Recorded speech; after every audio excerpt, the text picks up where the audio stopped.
Well, we're just excited to meet lots of new people that we get to share time and wine with. So, I mean, the people is what really drives us, and we're excited to open up our world to new friends, so to speak.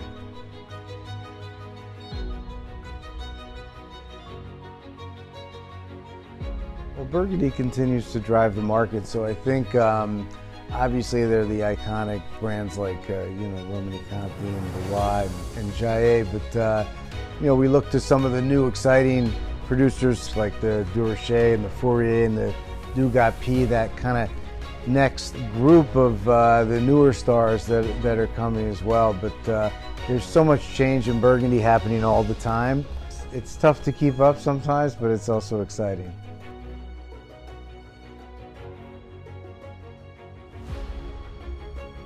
Domaine de la Romanée Conti is the 800-pound gorilla. That's about 20% of the market.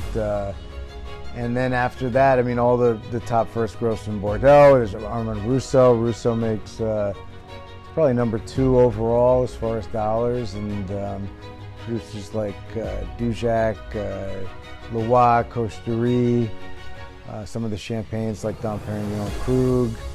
From California, there's Screaming Eagle leads the way, and so those are some of the icons right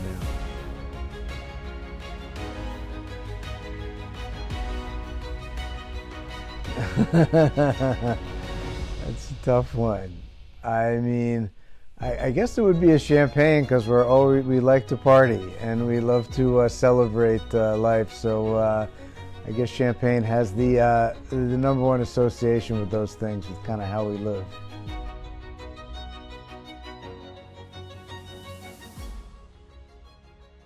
I think that first auction we did in Hong Kong was very emotional, because usually, you walk into an auction and they're like 75 or 80% pre-sold. For that first sale in Hong Kong, it was like 20% pre-sold. And I was like, oh my God, this is a disaster. What did we do? But then sure enough, everybody in Hong Kong, they wanted to show up in the room and bid live in person. So it was all of a sudden, it was like 300 people, and it went like 5 hours over. There was so much bidding, and it was something I'll never forget.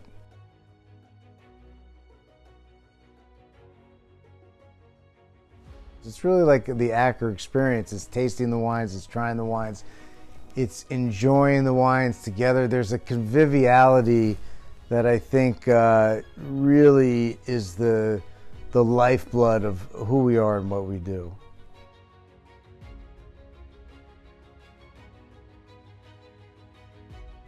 I mean, I'll always look at the list, and it depends. I mean, sometimes if I'm just casually eating, I'll just grab something by the glass, just like anybody else, and take a look at only that. And, if it's a serious place, I'll take a look at the list. And if the price is right, we're always happy to buy off the list, if it's reasonable and not excessive. And I think there's a lot of restaurants that have, especially in Europe, there's a lot of restaurants that have reasonably priced lists that it's easy to buy off of.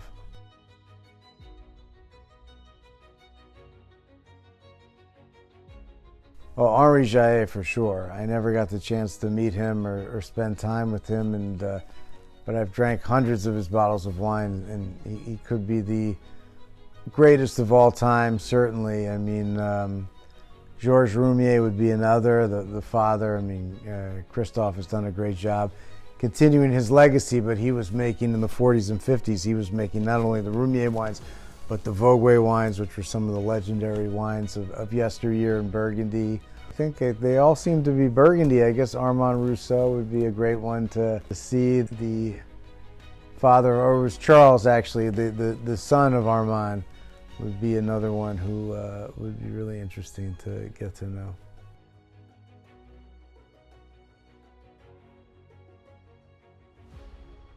Well, try to taste as much as possible. I mean, you really have to get a group of friends together that like to share wines, to taste wines. So if you have 10 or 12 friends and everybody brings a bottle or two, you get to taste so much stuff together, rather than like just one bottle at a time is a long way to go, to have to learn and experience a lot of things. So go to as many tastings as possible and try to create your own tasting groups.